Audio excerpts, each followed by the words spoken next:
O que está acontecendo? Hoje vamos conhecer casos reais, cheios de reviravoltas e surpresas. Alguns são tão inacreditáveis que parecem ter saído de um filme. Mas acredite, todos aconteceram de verdade. Nosso primeiro caso é chocante e complicado, com mais tornos do que você nunca verá vindo. Este não é a sua história típica de assassinato. É mais do que apenas uma tragédia, mas muitas se uniram em um jeito quase inacreditável. Como adolescente, Sharon Marshall parecia ter o mundo inteiro aberto para ela. Ela era reportadamente um coronel-general na ROTC e um dos melhores e mais brilhantes alunos da sua classe. Uma jovem mulher inteligente, sem dúvidas, com um coração amável para combater. Após graduar da Escola de Alta Idade em 1986, de Forest Park, Geórgia, Sharon ganhou um estudo de voo completo para o Instituto de Tecnologia de Geórgia, com o plano de estudar engenharia aeroespacial. Foi para o colégio, pois ela estava escondendo um segredo. Sharon estava pregnada durante os últimos meses da escola de alta idade por seu namorado, que ela nunca contou sobre o bebê. Sharon escondeu seu segredo bem e acabou dando nascimento e permitindo que um casal rico de Texas adotasse o bebê.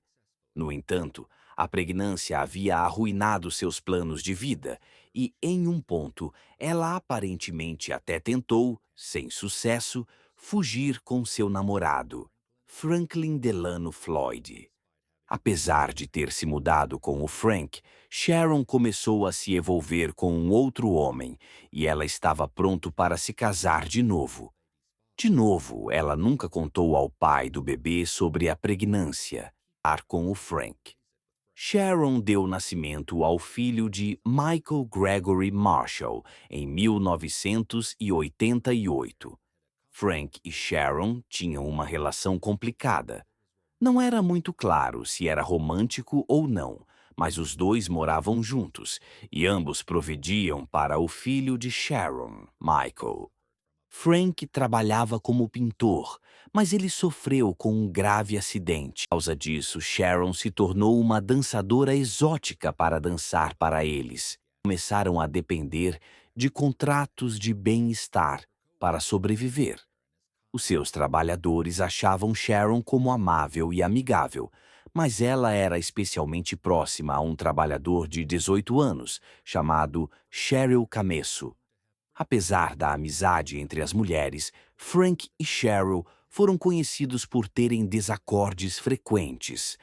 Em um fim de semana em 1989, Frank, Sharon e Cheryl foram em uma viagem de barco juntos em que uma luta se tornou entre Cheryl e Frank. Seguindo o argumento, Cheryl afirma que reportou a Cheryl para os serviços sociais por não apresentar seus rendimentos verdadeiro como uma dançarina exótica. Vergonhado pelas ações da filha, Frank foi até o clube onde Cheryl e Sharon trabalhavam juntas e as confrontou do lado de fora do local. Testemunhas relataram que Frank chegou a dar um tapa no rosto de Cheryl durante a discussão. Pouco depois, Cheryl deixou a casa do pai para viajar e ficar na casa de uma amiga. Mas quando ela nunca ligou para avisar que havia chegado em segurança, o pai reportou seu desaparecimento. Seu Corvette abandonado foi encontrado no aeroporto e uma investigação foi iniciada para tentar localizar a mulher desaparecida. Tanto Frank quanto Sharon foram considerados pessoas de interesse no caso. Os dois rapidamente se reuniram e deixaram a área, o que apenas aumentou as suspeitas, especialmente porque começaram a usar nomes diferentes enquanto viajavam. Frank e Sharon se casaram em 1989. Eles acabaram se estabelecendo em Tulsa, Oklahoma, onde Sharon voltou a trabalhar como dançarina exótica. Sharon costumava fazer amizade facilmente por onde passava, mas ninguém parecia gostar de Frank. Ele era agressivo e desagradável. Em certo momento, Frank entrou em conflito com outra dançarina que trabalhava com Sharon, e quando a mulher gritou que Sharon deveria deixá-lo, ele respondeu: "Se ela me deixar, eu mato ela." O que Frank não sabia é que Sharon já estava fazendo planos para deixá-lo por outro homem que havia conhecido no clube onde trabalhava. Segundo relatos, Sharon já teria tentado deixar Frank antes, mas tinha medo do que ele pudesse fazer com ela ou com seu filho, Michael. Ela foi encontrada inconsciente à beira de uma estrada e tudo indicava que havia sido vítima de um atropelamento. Frank afirmou que estava dormindo no momento do acidente. Apesar de ter sido levada às pressas para o hospital, Sharon nunca recuperou a consciência. Amigos do clube foram visitá-la durante a internação e muitos afirmaram que ela estava melhorando, mas Frank logo os proibiu de vê-la, sem dar nenhuma explicação. 5 dias após o acidente, Sharon morreu em decorrência dos ferimentos. No entanto, muitos acharam suspeito o comportamento de Frank, especialmente porque Sharon parecia estar se recuperando antes de morrer subitamente. Embora ninguém pudesse provar que Frank havia fugido com Sharon ou que pudesse tê-la matado enquanto ela estava no hospital, muitos chegaram à mesma conclusão, especialmente quando descobriram que foram os colegas de trabalho de Sharon que pagaram pelas despesas médicas, e não Frank. Pouco depois, Frank entrou em contato com as seguradoras para reivindicar o valor de uma apólice de US$ 80.000 que ele havia feito em nome de Sharon apenas alguns meses antes de sua morte. O problema era que Frank frequentemente usava identidades falsas e os números de seguridade social que ele fornecia nunca correspondiam a nenhum nome válido. Quando tinha apenas 19 anos, em 1962, ele foi acusado de sequestrar e agredir uma menina de 4 anos, crime pelo qual foi condenado a cumprir entre 10 e 20 anos de prisão. No entanto, ele conseguiu fugir do hospital psiquiátrico. No dia seguinte à fuga, ele assaltou um banco e acabou sendo recapturado. Em 1972, Frank foi libertado, mas quase imediatamente tentou sequestrar uma mulher em um posto de gasolina, sendo preso mais uma vez. Desta vez, porém, ele pagou a fiança, mas simplesmente não compareceu à audiência marcada, desaparecendo novamente, passando a usar identidades falsas enquanto vivia foragido, até o momento em que, ao tentar reivindicar o seguro de vida de Sharon, foi obrigado a fornecer seu nome verdadeiro completo. Frank tentou fugir das autoridades, mas foi capturado pouco tempo depois, no estado da Geórgia, e voltou para a prisão para cumprir o restante de sua sentença. Nesse período, Frank declarou que havia entregue Michael aos serviços sociais antes de fugir. O menino foi rapidamente inserido no sistema de acolhimento e acabou sendo recebido por uma família amorosa. No entanto, todos ficaram surpresos com o comportamento da criança. Quando Michael começou a demonstrar resistência em visitar Frank, um teste de DNA acabou sendo realizado. Mesmo após a resistência inicial de Frank, o resultado revelou que, ao contrário do que ele afirmava, Michael não era seu filho biológico. A partir daí, todas as visitas foram suspensas. Mas essa história chocante estava longe de acabar. Quando Frank finalmente foi libertado da prisão, em setembro de 1994, após cumprir 4 anos de pena, ele passou a perseguir Michael e sua família adotiva em Oklahoma. Elaborou um plano sombrio para levá-lo à força. No dia 12 de setembro de 1994, Frank apareceu na escola de Michael e pediu para falar com o diretor, James Davis. Quando foi impedido de levar Michael, Frank sacou uma arma e ameaçou o diretor, James Davis. Sob a mira da arma, Michael foi retirado da escola, sem que ninguém percebesse o que estava acontecendo. Frank então forçou o diretor a dirigir até um bairro, localizado a poucos quilômetros dali. Chegando lá, Frank amarrou Davis a uma árvore, mas o deixou fisicamente ileso. Em seguida, fugiu com Michael, levando também o carro do diretor. Quando o sequestro finalmente veio à tona, uma busca frenética foi iniciada. Mas seriam necessários 2 meses até que algo fosse descoberto. Frank foi localizado em Louisville, Kentucky, e preso, mas não havia nenhum sinal de Michael. Mesmo após buscas intensas, nenhuma pista foi encontrada sobre o paradeiro do garoto. E Frank, frio e implacável, se recusou a contar o que havia acontecido. Em 1995, restos esqueléticos foram encontrados, cobertos por folhas, em uma área isolada de Pinellas, na Flórida. Os restos não foram identificados de imediato. Algum tempo depois, um mecânico no Kansas comprou um caminhão em um leilão e dentro dele encontrou um grande envelope contendo 97 fotografias, imagens perturbadoras de uma mulher espancada e amordaçada. O veículo havia pertencido a Frank Floyd, que o roubara enquanto passava pela região em 1994. As fotos foram comparadas aos restos mortais não identificados e os peritos descobriram algo assustador. Desaparecido e oficialmente classificado como menor desaparecido. Por esse crime, ele foi condenado a 52 anos de prisão.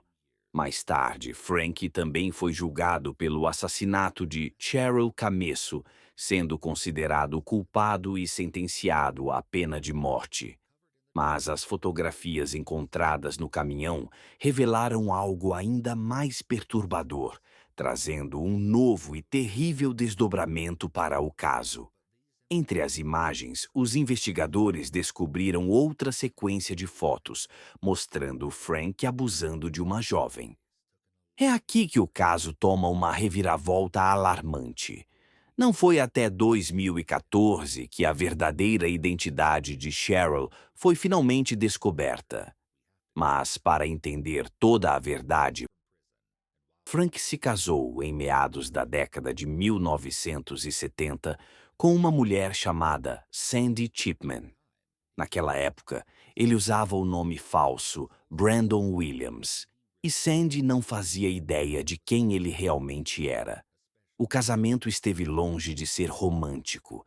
Naquela época, Sandy tinha 4 filhos e sua vida estava longe de ser estável. Após ser presa por tentar passar cheques falsos, ela precisou cumprir 30 dias na cadeia e deixou as crianças sob os cuidados de Frank. Mas quando finalmente foi libertada, Sandy voltou para casa e encontrou a residência completamente vazia. Seus filhos haviam desaparecido. Tudo indicava que Frank havia fugido com as crianças. Foram necessários anos de busca até que Sandy conseguisse localizar 2 de suas filhas, Allison e Amy, que estavam vivendo sob custódia dos serviços sociais. Mesmo assim, Sandy não conseguiu encontrar sua filha mais velha, Suzanne, nem seu filho, Philip. Philip só seria localizado anos depois, já adulto, quando um teste de DNA confirmou sua ligação com Sandy, revelando que Frank havia colocado o menino para adoção. Mas o que aconteceu com a filha mais velha era algo ainda mais chocante. A investigação revelou que o verdadeiro nome de Sharon Marshall era, na verdade, Suzanne Marie Sevakis, a filha desaparecida de Sandy Chipman. Mais tarde, quando ela concluiu o ensino médio, Susan já atendia por outro nome, Sharon Marshall, a mesma identidade que usaria até o fim da vida. A verdade, no entanto, era ainda mais horrenda. Sharon Marshall era, na verdade, Suzanne Marie Sevakis, a menina que Frank havia sequestrado quando criança, criado como filha e feitos coisas piores que não posso nem falar por anos, e mais tarde, obrigado a se casar com ele. Um ciclo de terror que parecia impossível de acreditar, mas era totalmente real. Em 2014, depois de quase 2 décadas de mentiras, Frank finalmente confessou o que muitos já temiam. Ele havia assassinado Michael, o menino sequestrado, atirando nele durante a fuga.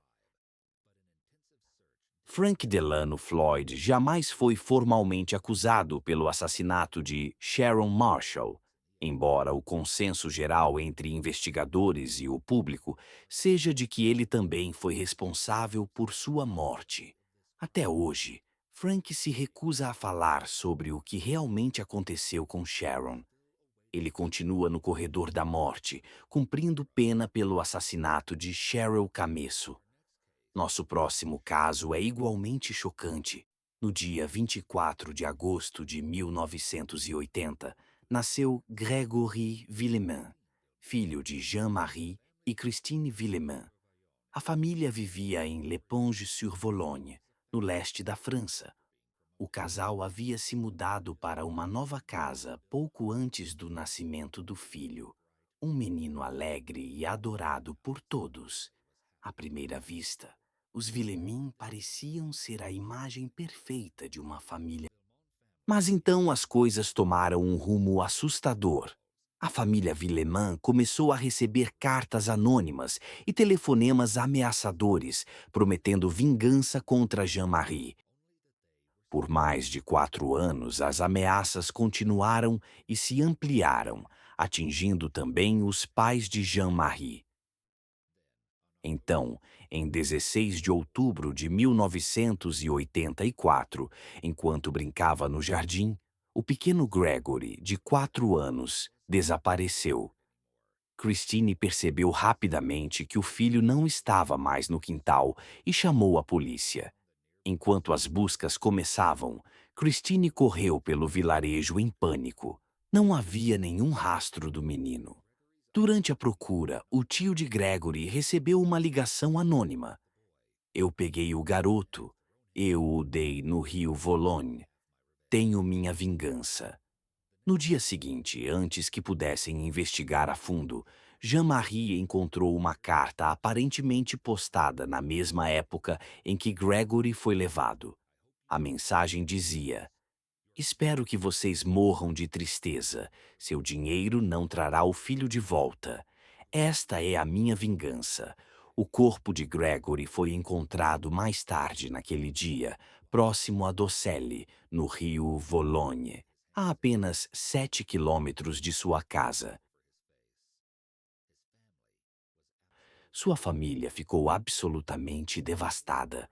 O assassinato de Gregory, que chocou a França, ficou conhecido como l'Affaire Gregory. O autor das ameaças passou a ser apelidado de Le Corbeau, o Corvo, em referência a um filme francês cujo tema lembrava as notas anônimas recebidas pela família. Após uma investigação intensa, a polícia apontou um suspeito. Em 1985, Bernard Laroche, primo de Jean-Marie, foi preso e interrogado após uma declaração feita por seu sobrinho de 15 anos, afirmando que havia sido manipulado. Embora Bernard tenha sido libertado por falta de provas, Jean-Marie declarou publicamente diante dos repórteres que acreditava na culpa de Laroche e que se vingaria pela morte do filho. Mas o caso tomou outro rumo chocante em 25 de março de 1985, quando especialistas em grafia concluíram que a própria mãe de Gregory, Christine, poderia ter sido a autora das cartas ameaçadoras. Convencido de que o primo era culpado e decidido a vingar a morte do filho, ele atirou e o matou quando o homem saía do prédio. Jean-Marie foi condenado por homicídio e sentenciado a 5 anos de prisão. No mesmo ano, em julho, Christine foi formalmente acusada de assassinar o próprio filho. Grávida na época, ela iniciou uma greve de fome em protesto por sua inocência. Durante 11 dias, Christine se recusou a comer e acabou sendo libertada após um recurso apontar que sua prisão havia ocorrido com base em evidências frágeis e sem fundamento real. Ela só foi completamente inocentada de todas as acusações em 1993. Jean-Marie, por sua vez, foi libertado em 1987, após cumprir 2 anos e meio de prisão. Mesmo depois de toda essa turbulência, a família Villemin continuava sem respostas sobre quem realmente havia assassinado o pequeno Gregory. Décadas após o crime, o caso ainda assombra a França, com novas análises de DNA nas cordas usadas para amarrar o menino, nas roupas e até na saliva encontrada nos selos das cartas anônimas. Mas até hoje, o verdadeiro culpado permanece um mistério. Em 2017, o caso foi reaberto mais uma vez, e desta vez surgiram novas evidências que levaram à prisão de 3 pessoas, reacendendo o medo e a comoção em toda a França. Entre os detidos estavam os avós de Gregory e outros membros da família Villemin. A avó acabou sendo liberada, mas o avô se recusou a cooperar com a polícia. Nenhum deles foi formalmente condenado. A tragédia, porém, não parou por aí. O magistrado Jean-Michel Lambert, responsável pela primeira investigação, acabou tirando a própria vida após décadas de pressão, críticas e acusações sobre sua condução do caso. O motivo por trás do assassinato de Gregory jamais foi totalmente esclarecido. Alguns acreditam que tudo possa ter sido resultado de ciúmes e rivalidades familiares, enquanto outros sugerem que as cartas chamando Jean-Marie de chefe possam estar ligadas ao seu trabalho na fábrica. Em dezembro de 2020, o caso foi reaberto novamente. Dessa vez, as autoridades estavam determinadas a descobrir de uma vez por todas quem era o Corvo, com o auxílio de uma nova tecnologia chamada estilometria, que analisa o estilo de escrita, a sintaxe e até o uso de pontuação. Os investigadores conseguiram identificar um novo suspeito. Embora o nome ainda não tenha sido revelado publicamente, após décadas de mistério, o assassinato do pequeno Gregory Villemin finalmente esteja próximo de ser solucionado. Nosso próximo caso, porém, é diferente. E a reviravolta é tão absurda e inacreditável que parece coisa de ficção. Nicholas Barclay nasceu em 31 de dezembro de 1980, sendo o mais novo entre 3 irmãos. Mas, ao entrar na adolescência, começou a desenvolver uma reputação de garoto problemático e rebelde. Ele costumava discutir e brigar fisicamente com a mãe, trocar de escola com frequência, ameaçar professores, roubar pequenos objetos, inclusive um par de tênis, e até invadir uma loja de conveniência. Em meio a tudo isso, Nicholas foi diagnosticado com déficit de atenção, o que tornava sua criação ainda mais desafiadora. Sua mãe, exausta e sem saber como lidar com o comportamento do filho, pediu ajuda ao primogênito, Jason, que passou a morar com ela para ajudar a cuidar do garoto. No dia 13 de junho de 1994, Nicholas ligou para casa depois de jogar futebol com amigos do bairro. Jason, que atendeu o telefone, recusou-se a acordar a mãe, que dormia após um turno de trabalho cansativo. Mas Nicholas nunca chegou em casa.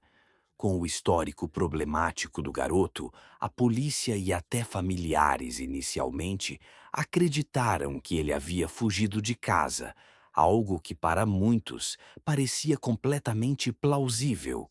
Essa suspeita ganhou ainda mais força quando descobriram que no dia seguinte ao desaparecimento, Nicholas tinha uma audiência marcada para decidir se seria enviado a um centro de reabilitação juvenil. Mas o tempo passou e Nicholas não voltou. Após insistentes pedidos da mãe, uma investigação formal foi aberta.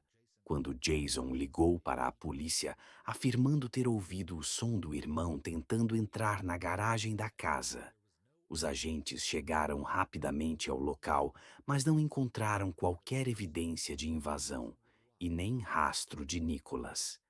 A polícia ficou intrigada. Por que Jason inventaria uma história dessas? E se ele não estivesse mentindo, quem ou o que ele realmente ouviu naquela noite? Nicholas cometeu apenas um pequeno erro no teste, mas, mesmo assim, foi autorizado a voltar para o Texas junto com sua irmã, Carrie. A família Barkley estava radiante. Finalmente, Nicholas estava de volta. Mas havia detalhes que não podiam ser ignorados. O mais evidente, Nicholas, quando desapareceu, tinha olhos azuis e cabelos loiros. O garoto que voltou da Espanha, porém, tinha cabelos escuros e olhos castanhos. Quando questionado sobre a mudança, ele deu uma explicação chocante. Disse que seus sequestradores haviam realizado experimentos nele, alterando sua aparência, inclusive a cor dos olhos e do cabelo, para que ninguém pudesse reconhecê-lo. Além disso, ele falava com um forte sotaque francês, o que, segundo ele, era resultado dos anos em cativeiro, onde fora forçado a se comunicar apenas em francês. Mesmo com todas as inconsistências, os Barclays não quiseram duvidar. Eles estavam tão aliviados por ter o filho de volta que optaram por ignorar as dúvidas das autoridades e até pediram aos investigadores para encerrarem o caso. Pouco tempo depois, uma equipe de documentaristas ouviu falar da história extraordinária e pediu para registrar o reencontro da família, documentando como Nicholas estava se readaptando à nova vida. Os Barclays concordaram, mas foi exatamente aí que tudo começou a desmoronar. Um detetive particular que acompanhava as filmagens começou a notar coisas estranhas. O suposto Nicholas falava com sotaque europeu, tinha comportamentos adultos e traços físicos incompatíveis com o garoto desaparecido. Desconfiado, ele iniciou sua própria investigação. O detetive tirou fotos detalhadas dos olhos do jovem e as comparou com as imagens antigas de Nicholas. Os resultados foram alarmantes. Os olhos não coincidiam. Além disso, ele percebeu que a forma das orelhas era completamente diferente. E orelhas, como se sabe, não mudam com a idade. Com essas descobertas, ele levou o caso às autoridades. Em fevereiro de 1998, depois de Nicholas viver 5 meses com os Barclays, o FBI assumiu a investigação. Uma ordem judicial permitiu que colhessem amostras de DNA e novas fotografias do rapaz. O resultado foi devastador. O homem que os Barclays acreditavam ser Nicholas Barclay não era Nicholas. Eles concordaram em recebê-lo de volta, e foi a partir daí que tudo começou a desmoronar. Um detetive particular local que trabalhava junto com a equipe de filmagem, ele tirou fotografias das orelhas do rapaz e comparou com as imagens antigas de Nicholas. O resultado foi claro. Elas não combinavam. Ele levou suas descobertas às autoridades. Em fevereiro de 1998, após o Nicholas viver 5 meses com os Barclays, o FBI finalmente interveio. Uma ordem judicial foi emitida e o rapaz foi submetido a exames de impressões digitais e DNA. O que descobriram foi estarrecedor.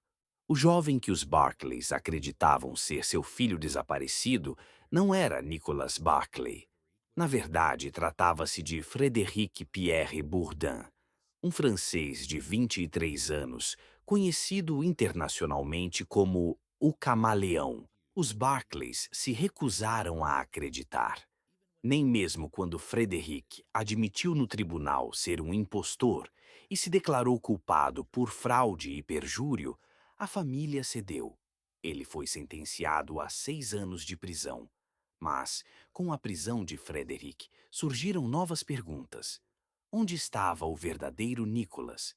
O caso ficou ainda mais obscuro quando investigadores começaram a desconfiar do comportamento da própria família Barclay. O próprio Frederick afirmou mais tarde que nem ele acreditava que os Barclays o aceitaram tão facilmente. Ele chegou a dizer que a família sabia que ele não era Nicholas, mas mesmo assim decidiu fingir, como se todos estivessem escondendo algo. Segundo Frederick, a irmã mais velha, Carrie, foi quem o preparou para enganar as autoridades. Ela teria lhe contado nomes, histórias e detalhes da família, ajudando-o a passar nos testes de reconhecimento antes de viajar para os Estados Unidos. Mas nem todos na família aceitaram a farsa. O irmão mais velho, Jason, teria sido o único a recusar-se a participar. A única coisa que ele disse ao impostor, quando o conheceu, foi: boa sorte. Eles lembraram do telefonema misterioso que Jason fizera 3 meses após o desaparecimento de Nicholas, dizendo que o irmão havia voltado. A polícia afirmou que chamadas assim são comuns em casos de assassinato, quando o autor tenta fazer parecer que a vítima ainda está viva. E é exatamente nisso que o detetive e o próprio Frederick acreditavam, que Nicholas havia sido morto e que a família o aceitou de bom grado para encobrir o crime. Antes que Jason pudesse ser interrogado novamente, ele morreu de overdose de drogas após anos lutando contra o vício em cocaína. Sem novas evidências, o caso acabou esfriando. Frederick cumpriu sua pena e, depois de solto, continuou mudando de identidade e enganando pessoas por toda a Europa. Até hoje, Nicholas Barclay jamais foi encontrado. Sua história, porém, inspirou o famoso documentário da Netflix, The Imposter, um retrato perturbador de como uma mentira pode se tornar mais convincente que a própria verdade.